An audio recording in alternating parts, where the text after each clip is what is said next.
हरिः ॐ शन्नो देवीरविष्टय आपो भवन्तु पीतये संयोरविस्रवन्तु नः अतुलितबलधामं हेमशैलावदेहं दनुजवनकृशाणां ज्ञानिनामग्रगण्यं सकलगुणनिधानं वानराणावधीशं रघुपतिप्रियभक्तं वातजातं नमामि।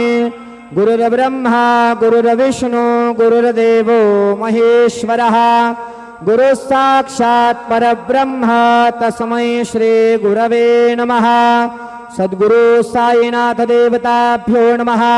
सायं पूजनार्थे दिव्यचन्दनं समर्पयामि। त्वां गन्धर्वा अखणौ स्वामिन्द्रस्त्वां बृहस्पतिः त्वामोघदे सोमो राजा विद्वान्यक्ष्मा दमुच्यता।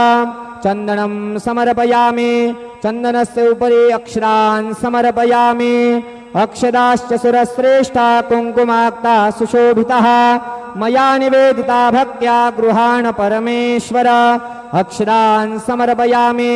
अक्षदान्तरेण हरिद्रां कुङ्कुमसौभाग्यद्रव्याणि समर्पयामि। कुलायिनी घृतवते पुरन्देहे स्योने सेदसदने पृथिव्याः अभितवा रुद्राभ्यसवो गृह्णन्द्विमा ब्रह्मपेपेः सौ भगायाश्विनाद्भ्रजो सादयतामि हतवा।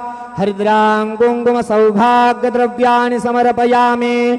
ऋतुकालोद्भवपुष्पाणि समर्पयामि। सुमाल्याधीनि सुगन्धीनि मालत्यादीनि वै प्रभो मयार्तानि पूजार्थं पुष्पाणि प्रतिगृह्यताम्। पुष्पं समर्पयामि। पुष्पान्तरेण महानैवेद्यं निवेदयामि।